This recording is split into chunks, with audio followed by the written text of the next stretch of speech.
Voilà une bien jolie image, mais où suis-je?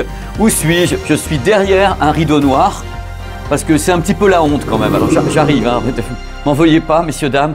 Bonjour, bienvenue sur ma chaîne YouTube Pepe World. Je vous donne ma honte. Je pense que depuis l'existence de la chaîne, donc depuis 8 ans quand même, que vous me supportez, j'espère, je sais pas, depuis 8 ans, c'est le test le plus en retard que j'ai jamais mis en ligne. Alors celui-ci, c'est la médaille d'or, il est là. Voilà, Golden Medal, il est ici.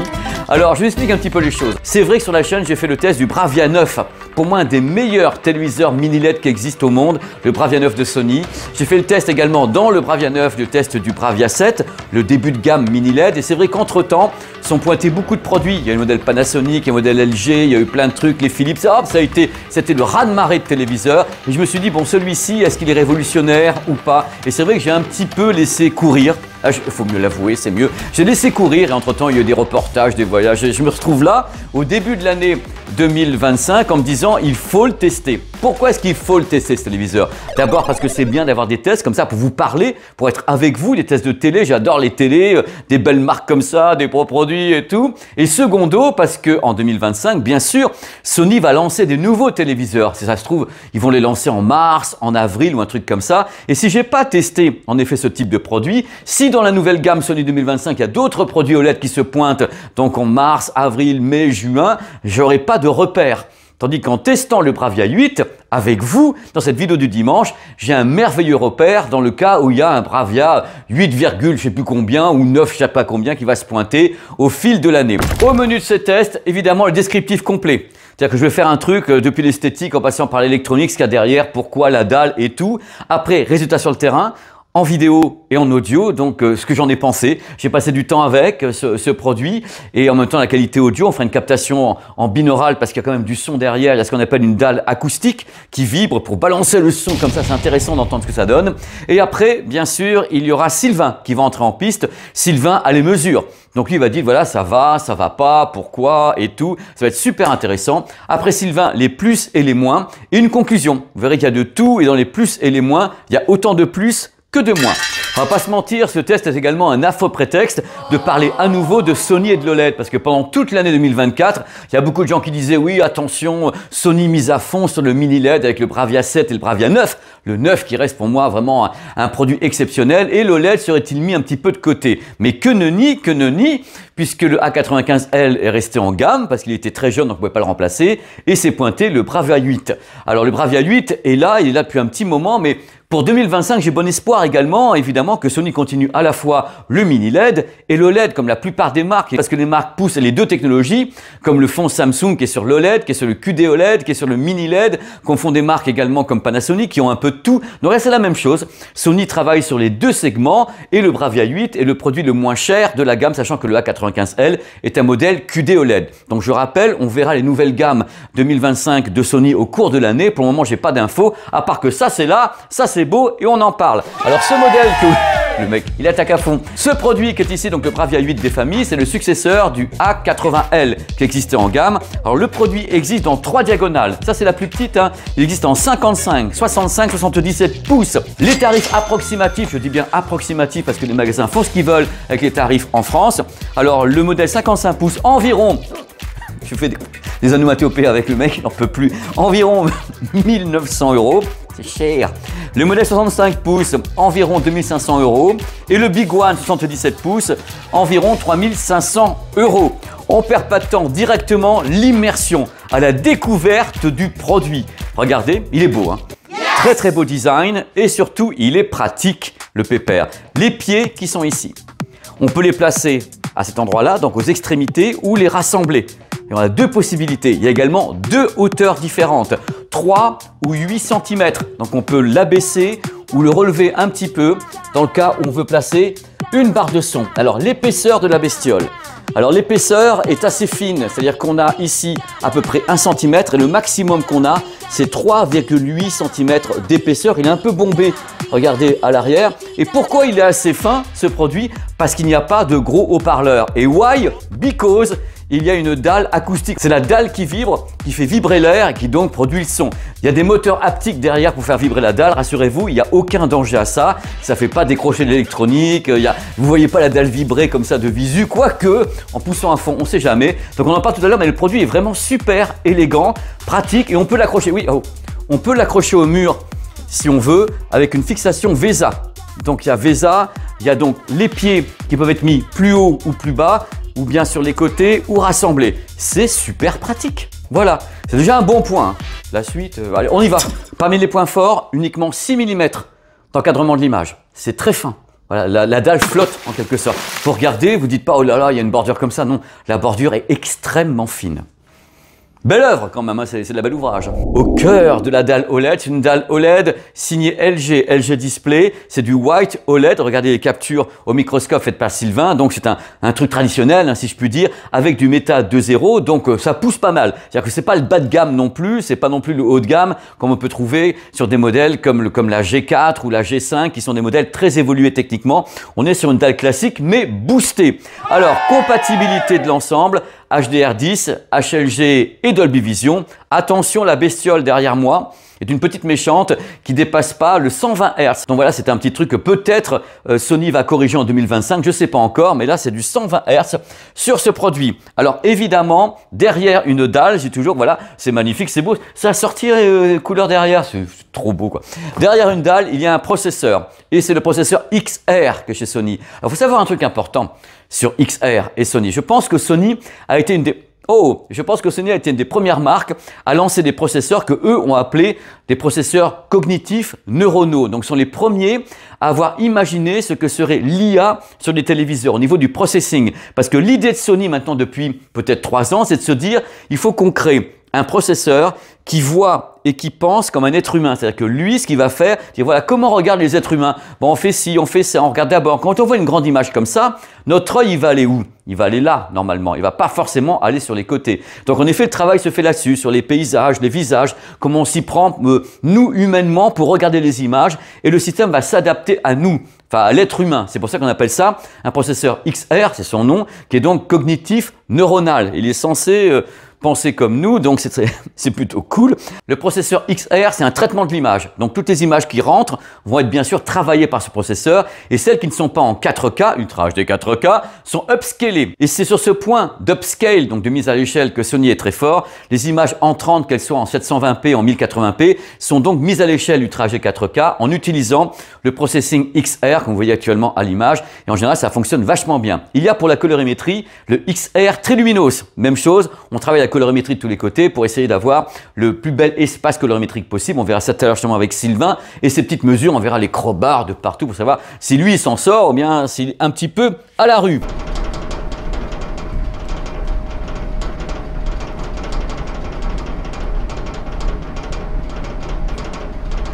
Donc là, vous allez me dire, ok, c'est sympa, téléviseur 4K, OLED, gros processeur, belle dalle, pas très épais, sympa à installer. Mais derrière, qu'est-ce qu'il y a? Il y a un menu pour gérer tout ça. Il faut savoir que le téléviseur, vous voyez actuellement à l'écran, c'est un téléviseur qui est Google TV. Il ne faut pas s'en cacher, il faut y aller, haut les cœurs. C'est Google TV avec une surcouche. Alors dans la surcouche, c'est Sony qui a mis ses petits réglages, ses petits trucs. Vous allez voir dans quelques instants toutes les facéties de ce menu. À noter qu'il n'y a pas de mode filmmaker sur ce produit. Il y a un mode qui peut être équivalent, qui s'appelle professionnel. Vous allez avoir à bord le mode IMAX, puisque ce téléviseur est compatible avec IMAX Enhanced. Pourquoi? Parce qu'à bord, vous avez le Bravia Core, le fameux Bravia Core. Le Bravia Core, c'est l'idée de Sony de se dire on a notre propre plateforme de streaming. Donc voilà, vous avez avec ce téléviseur, si vous l'achetez, je crois, une dizaine de crédits sur 24 mois pour avoir des films gratos.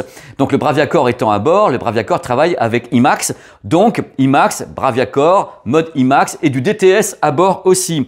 Vous allez voir dans quelques instants qu'il y a également des modes intenses, mode standard, mode photo, un mode calme qui vont apparaître. Et il y a le Netflix Calibrated justement, puisqu'on parle de Netflix et autres. Il y a Netflix Calibrated qui est à bord, ainsi que Prime Video Calibrated. Netflix Calibrated, c'est pas nouveau chez Sony, ça fait un petit moment qu'ils ont ça. Donc l'idée, c'est d'envoyer un programme Netflix et se dire, voilà, on va mettre tel type de réglage qui est précalibré. Vous en faites ce que vous voulez, ça vous plaît pas, vous l'enlevez si vous voulez. Et récemment, sur la gamme 2024, donc celle-ci, messieurs, dames, il y a 80 paramètres préréglés qui vont s'activer quand on va envoyer Amazon, les films Amazon. À vous de gérer. Vous enlevez, vous laissez, faites ce que vous voulez. Maintenant, je vais mettre un petit peu de musique et vous allez voir tous les menus disponibles sur ce téléviseur. Vous allez voir qu'il y a un peu de tout pour bien régler. Et après, je reviens avec du gaming, de l'audio et tout. Allez, c'est parti, un peu de musique et les menus à l'écran.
Il y a un capteur de luminosité sur l'écran, donc on peut le moduler depuis cet endroit et dire voilà, je l'utilise, je l'utilise pas. Quand il détecte de la lumière, il va donc pousser la dalle. Quand il ne détecte pas de la lumière, il va baisser la luminosité. Voilà, ça peut s'éteindre à volonté. Tout ceci est parfaitement optionnel. Vous avez un rapport de consommation qui vous dit si vous avez trop consommé, justement, vous pouvez avoir des analyses complètes de votre consommation du téléviseur. Et des conseils également, des astuces pour économiser l'énergie et autres. Comme sur la plupart des téléviseurs OLED récents, il y a un système anti-marquage. Chaque marque a son système. Il peut y avoir un système créé par Sony, par Philips, par LG, par tout le monde, je veux dire, à son système. L'idée, c'est de décaler les pixels de façon visible, un tout petit peu visible. On bouge l'image, on analyse les endroits où il y a beaucoup de lumière pour baisser cette portion-là, s'il y a un logo, un truc comme ça. Bon, on est censé limiter la casse. Bien sûr, personne ne pourra jamais vous dire qu'il n'y aura jamais de marquage. Il peut arriver un jour comme ne jamais arriver. Il n'y a aucune prédiction possible, mais par contre, ces systèmes fonctionnent vraiment très bien. On n'est plus sur les systèmes d'il y a 5 ans. Là, on sent que c'est beaucoup plus performant depuis notamment 2 ans. Ce qui est bien avec la surcouche Sony, c'est qu'on a un récapitulatif complet. C'est-à-dire, bien sûr, vous avez des paramètres pour aller où vous voulez, mais après, vous faites ça, vous récapitulez. Image, son, le type vidéo-image, voilà, mode professionnel, luminosité. On peut aller de tous les côtés et, dans ce cas-là, résumer ce que l'on fait de façon très claire. On parle un petit peu de gaming, mais il y a tout ce qu'il faut. Il y a tout ce qu'il faut, mis à part que la dalle est limitée en 120 Hz et non pas 144 Hz, ce qui n'est pas important pour les consoles qui sont en 120 Hz. Mais si vous avez des jeux qui sont directement en 144 Hz sur PC, ça va être plus compliqué. Il y a plusieurs modes qui sont bien sûr disponibles. On sélectionne le mode jeu. Dans les modes de jeu, vous avez le choix entre standard, FPS et RTS. Vous avez une barre de gaming qui permet de gérer tout ça et on verra tout à l'heure avec Sylvain concernant justement la latence, mais a priori moi j'ai joué avec, il n'y avait pas de problème, j'avais pas de problème de latence ou autre. Et bien sûr c'est Sony avec Sony, ils se comprennent, mais je rassure les foules, j'ai également ici la Xbox, ça se comprend aussi, pas de problème, moi je joue avec toutes les consoles pour vraiment savoir où on en est. Regardez bien, ça c'est le trick. Quand on a ce téléviseur, il est un petit peu bridé, c'est-à-dire que les ports HDMI sont bridés.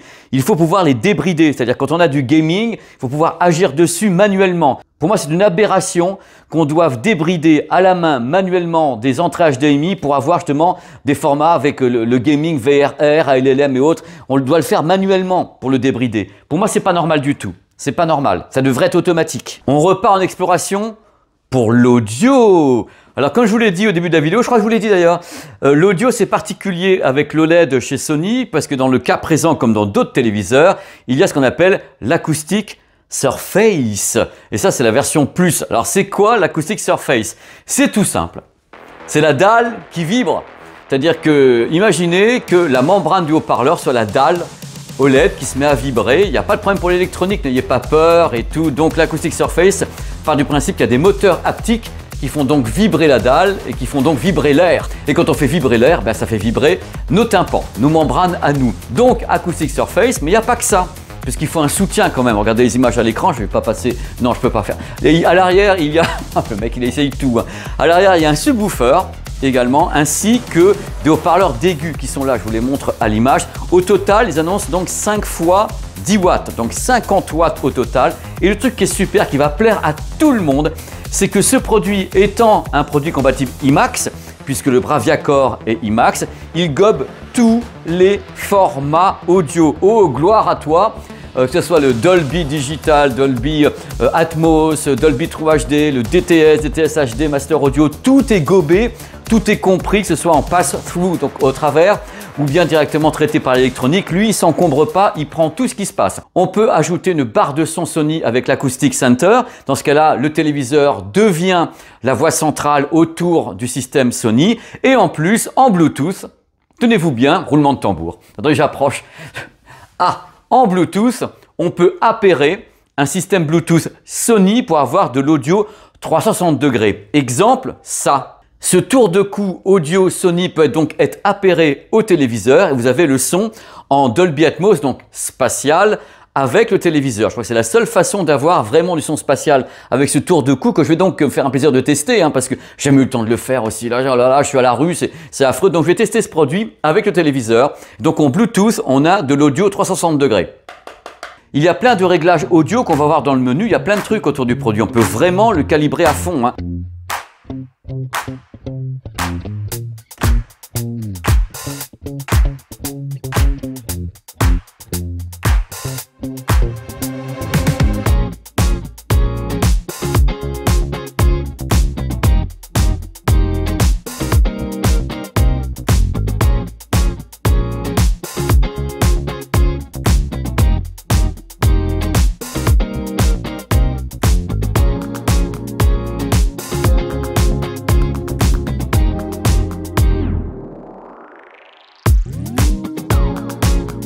Comme sur de nombreux téléviseurs, vous avez la possibilité de configurer la section audio en utilisant le micro de la télécommande.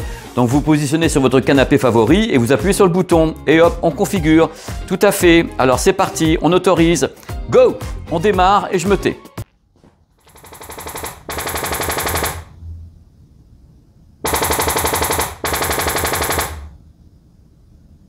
Voilà, logiquement, le téléviseur, c'est à peu près où il se trouve. C'est-à-dire grande pièce, petite pièce, des trucs comme ça, votre moquette, où sont placés vos meubles. Non, je déconne un peu, mais globalement, il connaît la taille de la pièce. Normalement, et les réflexions. Ça peut aider. Mais sinon, si vous n'êtes pas content, vous recommencez plein de fois ou vous ne le faites pas.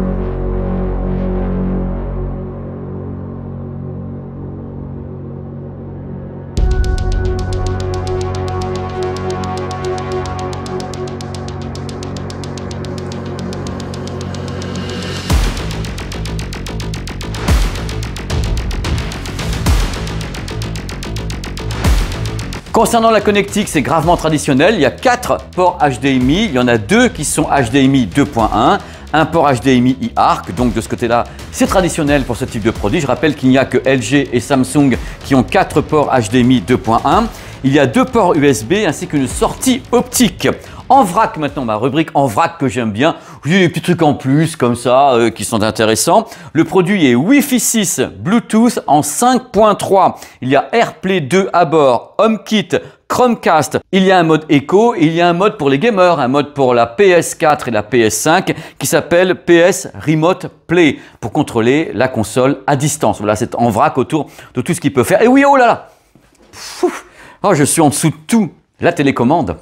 La télécommande, figurez-vous que cette télécommande, messieurs, dames, est parfaitement rétro-éclairée. Rétro-éclairée avec recharge en plus. Donc on a vraiment un produit qui est sympa, c'est élégant comme tout, un petit peu comme elle est élégante. Moi j'aime bien parce que je dis maintenant stop aux télécommandes qui ont des piles et stop aux télécommandes qui ne sont pas rétro-éclairées. Je pense qu'il faut maintenant le dire, rétro-éclairé et recharge. On va maintenant passer... Je l'ai réussi.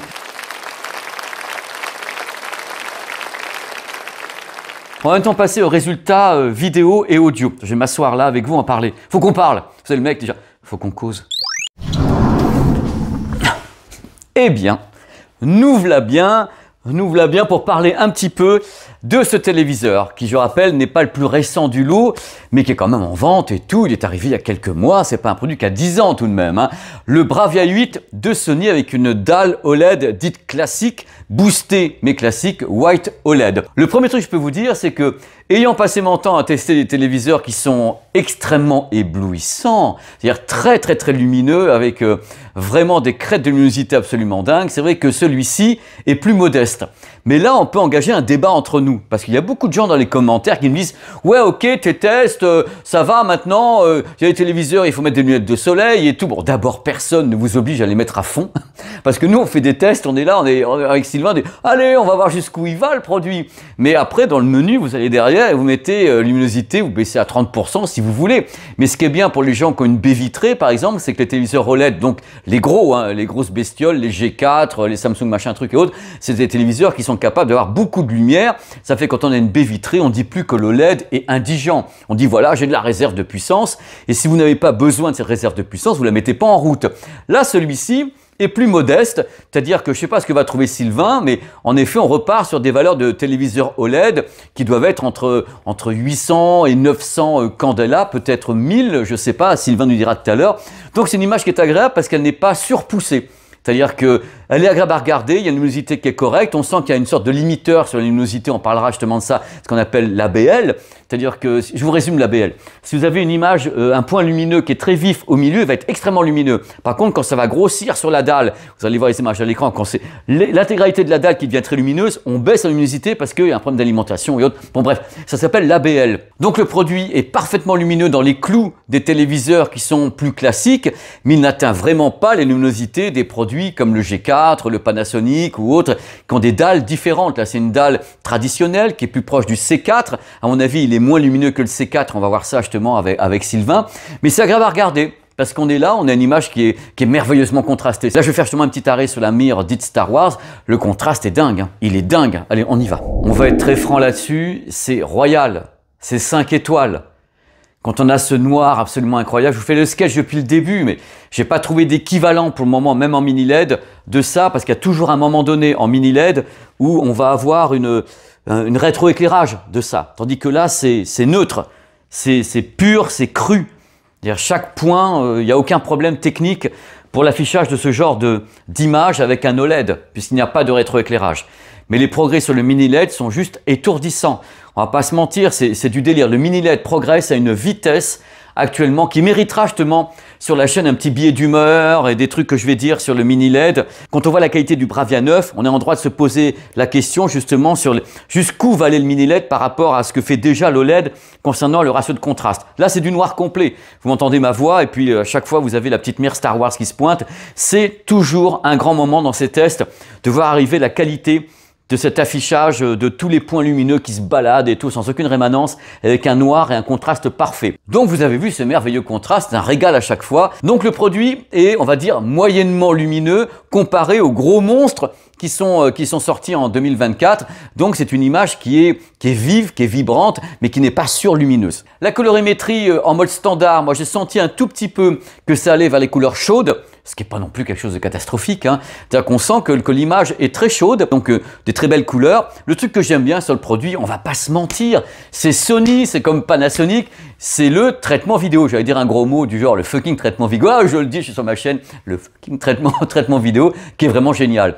On a une image avec un piqué incroyable. C'est-à-dire qu'on a toujours ce côté suave sur l'image. C'est très beau. Regardez les images à l'écran là. Ce que vous voyez, bon, c'est peut-être retranscrit par votre téléviseur, mais c'est filmé sur le téléviseur, directement avec le S25 Ultra là, qui filme cette vidéo. Donc l'image, elle est précise, c'est détaillé, c'est superbe, c'est vraiment extrêmement séduisant. C'est-à-dire qu'on a une image qui est à la fois douce et piquée, c'est nuancé. J'aime le mot suave. C'est ce que j'avais dit avec le Bravia 9. Je trouvais que l'image, elle était suave, elle était maîtrisée, mais pas agressive. Et c'est ça qui est intéressant avec le traitement vidéo XR de Sony, c'est ce côté maîtrise complète de toutes les images, y compris les images qui ne sont pas 4K. Hein. voyez maintenant les images qui sont des upscale. À l'écran, c'est une image 1080p mise en 4K. C'est très fluide, c'est très beau, on peut gérer l'image au maximum. C'est absolument dingue de ce côté-là. Donc on a un traitement vidéo qui est dingue, mais ça c'est pas nouveau parce que Sony maîtrise tellement ça. Sony et Pana restent quand même au-dessus du lot, on va pas se mentir sur ce point. C'est délicieux de voir ça, c'est vraiment délicieux. Tout n'est pas parfait en ce monde. On a quelquefois des effets, on peut peut-être pas trop les voir ici parce que j'ai mis de la lumière, des effets de ce qu'on appelle de postérisation, solarisation. C'est quand on a une sorte de crénelage dans la couleur, c'est-à-dire les teintes sont distinctes. Ça arrive quelquefois, c'est pas gigantesque, hein. Ça peut arriver sur certains signaux, là je le mets exprès parce que je connais ce type de signaux sur Apple Music où il y a des couleurs qui se mélangent. On peut voir un crénelage des couleurs dans les teintes. C'est léger, mais je vous le dis parce que ça existe. Donc mon rôle, c'est de vous dire que ça peut exister. Côté angle de vision, voilà. Côté angle de vision, c'est nickel. Côté reflet sur la dalle, bon, il y en a. Mais c'est pas gigantesque. On est quand même dans quelque chose qui est acceptable. Vous allez voir les images maintenant, sachant qu'on n'a pas affaire à The Frame de Samsung, on n'a pas affaire à non plus un S95D ou F, et on n'a pas affaire au TCL Next Frame. C'est vraiment un produit classique, mais vous fiez pas aux éclairages, parce que là j'ai une rampe devant moi gigantesque comme toujours. Regardez un peu ce que j'ai trouvé au niveau de la réflexion de la dalle. Olé! L'anti-reflet. Bon là j'ai mis la torche sur le smartphone. Je peux vous dire que de visu, c'est quand même pas mal, c'est pas mal piégé. On se voit encore dedans, ça c'est sûr. En plus, il y a la lumière du jour, il y a la torche ici du smartphone. Vous voyez comment c'est diffracté, ça fonctionne. Voilà, ça reste toujours. C'est vrai qu'à chaque fois on compare avec les modèles qui n'ont presque aucun reflet, mais là pour un modèle qui n'est pas du type du Samsung S95D ou S95F ou le Frame, ça fonctionne pas mal du tout. Ça fonctionne pas mal. On voit bien la diffraction, mais vous allez quand même vous voir dedans, hein. Regardez, coucou, je sais pas, regardez, on me voit pas. Non, c'est un miracle. Vous avez vu, c'est acceptable tout de même. Donc en résumé, moi j'ai envie de vous dire, en parlant de ce téléviseur, c'est qu'on est dans le grand classique. C'est-à-dire que c'est pas un téléviseur qui prend des risques, c'est un téléviseur qui a une dalle traditionnelle mais boostée par LG. Et eux, bien sûr, derrière Sony, il y a tout le traitement vidéo épatant autour de ça. Mais on sent que c'est un téléviseur qui est, je vais pas dire le mot standard, qui est un téléviseur qui rentre dans les clous, qui fait pas des prouesses de tous les côtés, qui a des petits défauts, la postérisation ou des petits trucs comme ça, mais c'est pas un produit, je vais être vulgaire, c'est pas un produit à emmerde. C'est un produit, vous le posez, il va faire le taf, il va pas non plus faire le taf comme pourrait le faire justement le A95L qui lui va beaucoup plus loin en colorimétrie parce que c'est du QD OLED, là c'est un modèle OLED, donc c'est un produit qui rentre dans les clous, qui est dans les cordes, c'est presque un produit qui est sage. Mais ça peut vachement rassurer les gens, savoir qu'on peut avoir un téléviseur qui est sage, qui n'en fait pas des caisses, qui est là pour faire le taf. Moi, j'aime bien ça. J'aime aussi qu'on m'épate. Je suis là, oh là là, c'est incroyable. Là, j'ai jamais dit, oh là là, c'est incroyable. Je me suis dit, tiens, il fait le boulot vachement bien à la Sony. Et en plus, le traitement vidéo, oui, ça, il m'épate. Donc, c'est un produit qui est sagement performant, donc qui est rassurant pour le grand public. Voilà ce que je peux en dire. Et tout à l'heure, il y aura Sylvain qui va commenter ces mesures parce que la vidéo est chapitrée. Justement, c'est un bloc de chapitres pour que vous ayez comme ça une vision globale. Ma petite vision et celle de Sylvain et moi. Comme ça, vous saurez tout sur le Bravia 8. Maintenant, on va passer à l'audio avec des démos audio et également mes commentaires sur ce qu'est la section audio derrière avec l'Acoustic Surface et tout plus. Et cette captation en binaural. On va se faire une petite captation comme ça.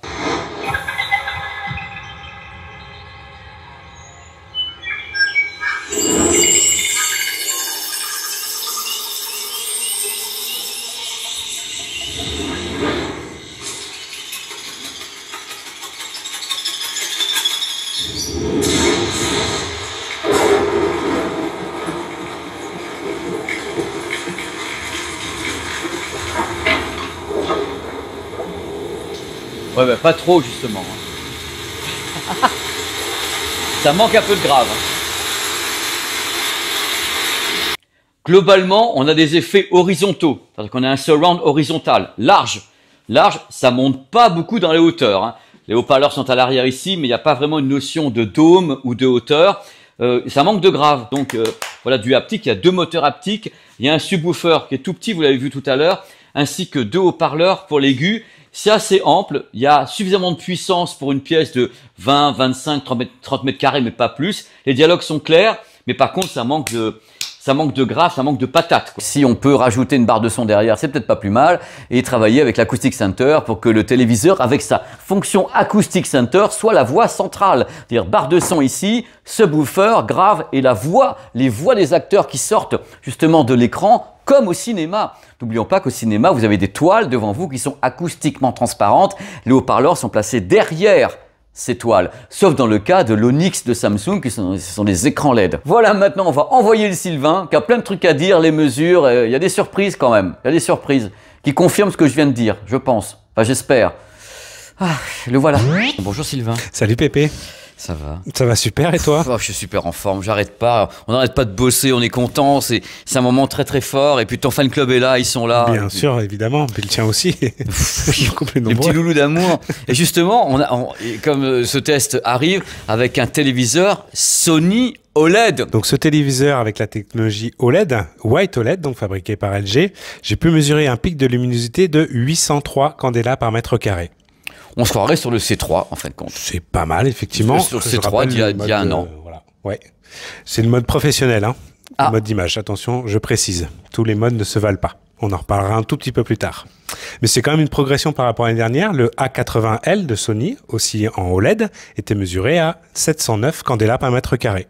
C'est fou, ça nous paraît tellement loin par rapport à tout ce qu'on a mesuré depuis 1 an et demi avec les G, même le C4 et tout. Quand on entend 700 avec de l'OLED, on a l'impression que c'est, je dirais, un truc con, une vieille dalle. Bah oui, mais pas si éloigné que ça, c'est la de l'année dernière. Alors on continue avec la colorimétrie, la fidélité des couleurs. J'ai pu mesurer un delta E de 3,31 en mode professionnel.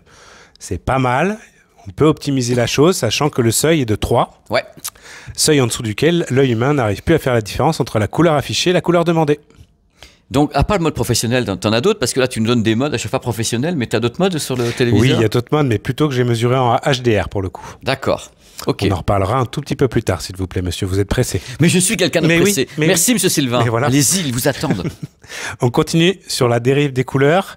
La température moyenne exacte des couleurs a été mesurée à 6486 Kelvin. Donc, c'est pas mal du tout. Presque parfait. Très peu de dérive, comme vous pouvez le voir sur le graphique, parce que la valeur attendue, c'est 6500 Kelvin. Presque parfait. Exactement. Le gamma moyen a été mesuré à 2,53. C'est pas mal non plus, il y a une petite dérive, les valeurs sont légèrement au-dessus de celles qui sont attendues à 2,4. Le contraste? Infinite. Voilà. Infinite Platinum Premium Infinite because OLED. Tout à fait. Alors maintenant, on passe aux fameuses mesures HDR que vous attendez avec impatience, monsieur Pépé. Voilà. J'en tremble des genoux. Le mode professionnel, le delta E était mesuré à 1,53, donc une excellente fidélité des couleurs. Le calibrage hors de sortie de carton est très bien. Le pic de luminosité, je le rappelle, est à 803 candela par mètre carré, que je compare cette fois-ci au C4, qui est à 1021 candela par mètre carré. C'est là où je dis quand même qu'il y a un petit truc, tu vois, le C4, c'est quand même un produit qui est récent, celui-ci aussi, pas que les gens confondent luminosité et qualité. Non, tout à fait. Mais on a l'impression d'avoir une dalle du C3, quoi, et qu'on n'est pas sur quelque chose où ça pousse comme sur le C4 ou d'autres modèles. Alors ça, c'est les mesures, mais c'est vrai que je les ai eues côte à côte, le C4 et le Bravia 8. Et effectivement, on se rend compte assez sérieusement que le Bravia 8, il y a une luminosité qui est sérieusement moindre. Mais qui est bonne quand même, hein. Voilà, s'il est tout seul, il n'y a pas trop de soucis. Mais côte à côte, il y a un petit peu de mal. Comme je dis toujours, quand on n'a pas de concurrent, on est toujours les meilleurs. Ça, c'est compliqué. Mais non, mais oui. Ben oui, voilà. Forcément. On continue avec les mesures, parce que là, justement, j'avais mesuré sur des mires qui font 10% de la surface de l'écran. En plein écran, on est à 158 candela par mètre carré, contre 214 candela par mètre carré pour le C4. Mais attends, parce que tu me dis, il n'y a pas photo. C'est-à-dire que le produit n'est quand même pas extrêmement lumineux par rapport à un C4 de LG. Oui. Voilà, mais c'est ce que j'avais vu dans le test également. Là, ça fait confirmer ce que tu me dis. Tout à fait. Alors, on passe maintenant aux autres modes, puisque pour l'instant, c'était le mode professionnel qui a été mesuré. En mode cinéma, on a un delta E, donc une fidélité des couleurs qui est excellente, puisque mesurée à 1,86. C'est une moyenne. Le pic de luminosité dans ce mode cinéma a été mesuré à 710 candela par mètre carré. Mais ça fait bizarre d'entendre ces chiffres-là. C'était un téléviseur, vous avez vu le début de la vidéo, qui est excellent au niveau de l'image, traitement vidéo, mais il y a un côté retenu par rapport à ce qui se fait en face, parce qu'on est avec des progressions de luminosité sur les OLED, mais en même temps, tu sais qu'il y a plein de gens dans les commentaires qui disent « Oui, j'ai peur que ce soit trop lumineux ». On rappelle qu'on a un bouton quand même pour régler la luminosité, et que nous on donne la valeur maximale, mais qu'il suffit de baisser, et que là, celui-ci, il arrive vite au taquet. Oui, tout à fait. On continue avec les mesures, le mode IMAX. Excellente fidélité des couleurs également, en sortie de carton sans rien toucher au réglage, 1,87 de moyenne. Donc c'est génial. Parfait. Génial. Pic de luminosité, 699 candela par mètre carré. 699. C'est des valeurs que j'avais plus entendues depuis très longtemps. Oui, ça va.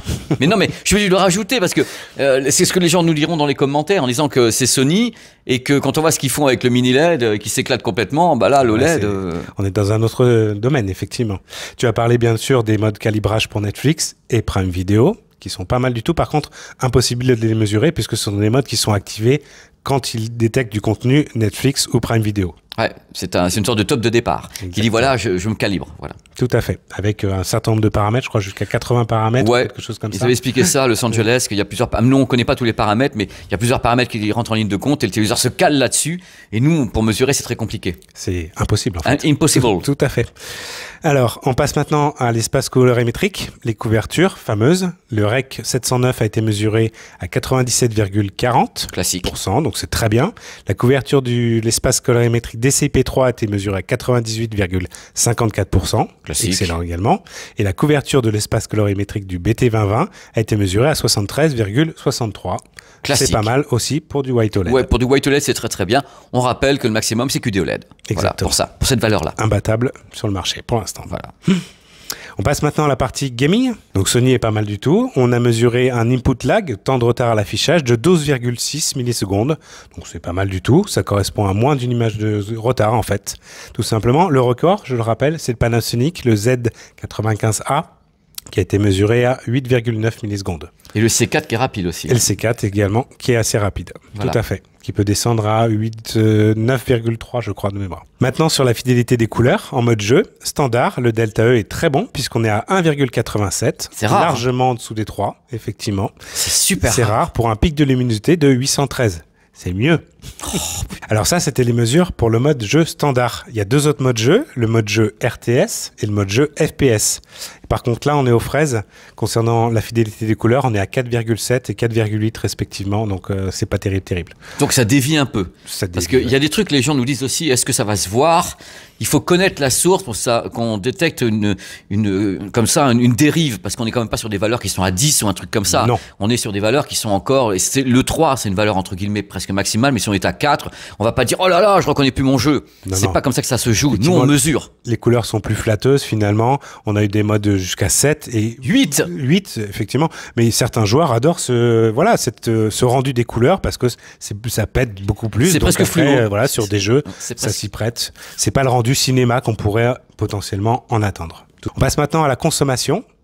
Consommation en mode SDR. Donc j'ai pu mesurer une consommation moyenne de 46 watts par heure à chaque heure, attention, sur ce téléviseur, contre 58 watts en moyenne par heure également pour le LG G4. Et je rappelle que ces consommations sont effectuées au bout de 4 heures de visionnage d'une série, et ensuite je prends la mesure qui a été effectuée, que je divise par 4, donc ça me donne une moyenne.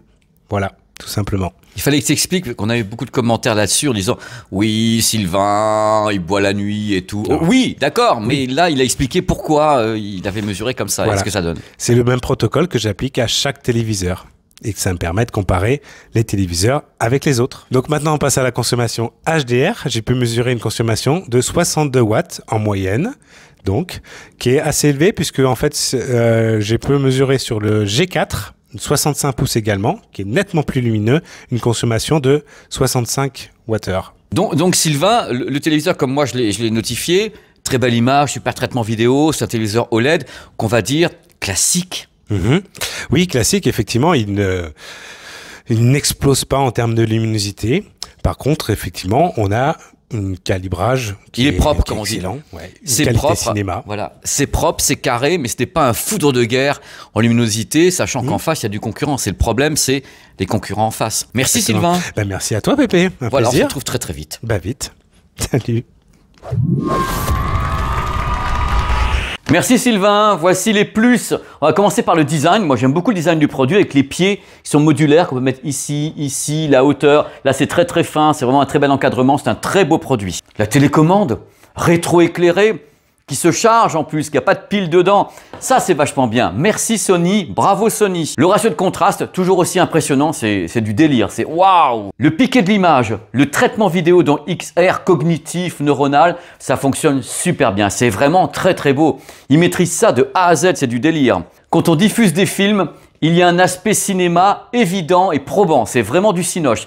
Comme pour le Bravia 9, c'était le même effet de traitement vidéo de très haute volée. Super angle de vision. Globalement, la dalle est extrêmement homogène, c'est-à-dire que si vous mettez une mire de blanc, une mire de rouge, c'est très homogène. Très belle homogénéité de la dalle. Si vous êtes gamer, il n'y a pas de problème, le téléviseur fonctionne très bien en gaming. Un truc qui va plaire à tout le monde, tous les formats audio sont acceptés par le produit, qui est IMAX. Étant donné que c'est IMAX qui est à bord, de ce fait, il y a DTS qui est intégré. Donc DTS HD, il y a le Dolby Atmos, tout est prévu avec des réglages et tout, donc tout est gobé. Ça, c'est vachement bien. Le Bluetooth est compatible audio-spatial, donc Dolby Atmos avec ce type de produit. Le tour de cou Sony, que je vais avoir le temps de tester la semaine prochaine, je ferai une petite vidéo avec une captation. Donc on peut appairer et avoir de l'audio spatial avec ce type de produit. Pas avec tout a priori, hein, avec certains produits Sony uniquement. Ça serait trop beau. Hein. Voilà. C'est parti pour les moins. Il y a du monde pour les moins. Hein. On commence avec les tarifs. Bah, ça reste élevé, quoi. On n'arrive pas à faire baisser le prix de l'OLED. C'est un gros problème quand le ticket d'entrée, c'est toujours 2000. Bon là, le produit a quelques mois, donc il va baisser, mais globalement, ça reste des tarifs très élevés. La valeur de luminosité est un petit peu faible. Alors, je mets des guillemets partout parce que je sais très bien que tout le monde est en train de dire « Ouais, faut pas que ce soit trop lumineux ». Comparé à la vague de téléviseurs OLED super lumineux qu'on a testé sur la chaîne, celui-ci est gentiment modeste. C'est-à-dire qu'il fait le boulot, c'est lumineux, c'est joli, mais ça va pas non plus, wow, ça va pas vous en mettre partout. Voilà, il est modéré dans sa luminosité. Il y a un truc qui m'énerve sur plusieurs modèles Sony, c'est qu'il faille débrider à la main dans le menu les ports HDMI pour qu'on puisse passer par exemple du plein pot en 120 Hz, 4K et autres en gaming. Donc il y a un mode qui vous dit, bah, vous voulez faire du gaming, vous débridez les ports d'entrée. Bah non, ça devrait être automatique ça. Automatique. Voilà, je suis pas content. Il y a sur les téléviseurs OLED un limiteur de luminosité qui s'appelle le ABL, l'ABL. Là, on le sent un peu quand même déjà que le produit n'est pas super lumineux. On sent qu'à un moment donné, bah, voilà, il est au maximum et on se sent bien arrivé. Mais c'est pas non plus quelque chose de bloquant. Disons que c'est là. Notre rôle, c'est de vous dire qu'il y a un petit truc comme ça quand même. En audio, c'est sympa la dalle acoustique et autres, acoustic surface, mais il n'y a pas assez de grave sur le bestiau. En audio toujours, en surround, Dolby Atmos et autres, il n'y a pas assez d'effet d'élévation. On sent que c'est large. La scène est occupée, il y a des sons qui vont de partout, mais il n'y a pas beaucoup d'effets de hauteur. Pas de HDR10+ à bord, après tout, quand vous allez sur Amazon Prime, vous en avez beaucoup. Hein. Il n'y a pas 4 ports HDMI 2.1, pas de sortie casque. Le téléviseur n'est pas compatible 144 Hz pour le gaming, c'est 120 Hz maximum en Dolby Vision. Voilà, ceci conclut les votes du jury. Je suis très heureux d'avoir fait ce test. Alors vous avez vu, c'est un produit qui est très bon. C'est un bon OLED, mais il est sage. Il est sage comparé à ce qu'il y a en face, parce qu'en face, vous avez quand même du LG C4, vous avez du Panasonic, vous avez plein de trucs en face, donc le produit est sagement au milieu de tout ça. Maintenant, j'ai envie de vous dire un truc, moi j'attends avec impatience les gammes Sony 2025 qui arriveront dans le premier trimestre ou deuxième trimestre. On verra d'abord combien de modèles Sony aura en OLED cette année, parce que j'en ai aucune idée. On verra s'il y a un successeur à celui-ci, on verra s'il y a oui ou non des QD OLED, on verra si Sony utilise en 2025 la nouvelle dalle LG avec le tandem RVB, on verra tout ça. Ça, c'est un produit qui est en vente encore pendant longtemps, puisque la nouvelle gamme Sony va être annoncée, je pense, mars ou avril, mais les produits n'arrivent pas tout de suite. Donc les produits vont arriver peut-être dans 4, 5, 6 mois, donc celui-ci, il est là. Je pense qu'il n'y aura aucun problème sur Sony avec l'OLED en 2025. Par contre, je suis sûr d'une chose, c'est que Sony va appuyer sur le Thrustmaster du turbo, du volant de tous les côtés, du mini LED. Toutes les marques poussent un petit peu sur le mini LED parce que en grande taille, ça coûte moins cher qu'un grand OLED. Déjà, il faut le savoir. Donc, excepté le Bravia 9 qui lui... Donc, il y aura des billets d'humeur sur cette chaîne concernant justement ce qui se passe dans le mini LED et dans l'OLED qui continue à progresser. Comme je vous l'ai dit à Las Vegas, ce truc de marrant avec les téléviseurs, c'est que ce soit le LCD, donc LCD mini LED ou bien l'OLED QD OLED, les deux technos continuent à pousser des deux côtés. Ça, c'est génial. Ça veut dire que bon, on va avoir les deux technos très longtemps. Moi, ça me va, moi, si vous voulez. Mais j'aimerais savoir ce que va faire Sony. Je suis très curieux de savoir ce qu'ils vont faire, donc certainement en mars ou avril, avec l'annonce des gammes. Voilà, ça m'a fait trop plaisir de faire ce test tellement en retard que j'ai honte. D'ailleurs, si je peux repartir par là, je ne sais pas si vous me voyez, mais vraiment j'ai très honte. Mais en tous les cas, il est là Et il servira pour les prochaines gammes Sony, pour pouvoir comparer peut-être les prochains OLED Sony avec celui-ci. Merci d'avoir suivi ce test dominical. Je vous dis à très vite sur cette chaîne. Il y a plein de trucs qui se pointent, surtout au mois de mars, parce que le mois de février est un peu calme. C'est-à-dire qu'on est après le rush de Las Vegas. Février, c'est tout doux. Et en général, mars, avril, mai, juin, ça attaque avant que l'été vienne nous couper la chic. Voilà. Merci. Prenez soin de vous, surtout. N'hésitez pas, comme toujours, à parler de la chaîne de tous les côtés. Il y a des shorts qui sont arrivés sur la chaîne. Vous savez, des petites vidéos de moins de 3 minutes que je mets comme ça en vertical sur la chaîne. C'est des petits trucs en plus. Ce ne sont pas des tests, ce sont des infos, des news ou des petits billets d'humeur en shorts. Il y aura donc des shorts qui vont se pointer sur la chaîne pendant les semaines à venir pour voir si ça vous plaît. D'abord, il y en a eu 2, je crois qu'on fait quand même une très belle audience parce qu'il y a eu le short sur le S25 Ultra et un autre sur le billet d'humeur, sur le Blu-ray et Sony. Donc, il y aura d'autres trucs comme ça qui sont pas des vidéos classiques et je mets dans les shorts, c'est facile à regarder, ça fait moins de 3 minutes et moi ça me fait plaisir de les faire. Voilà, et vous les retrouvez en même temps sur TikTok, sur Insta et tout, ça c'est magnifique. Voilà, merci d'avoir suivi ce test qui s'est bien sûr étendu, mais on est entre nous, on est là pour discuter. Allez, ciao, je vais me replanquer de honte derrière mon rideau noir en vous disant au revoir. Au revoir.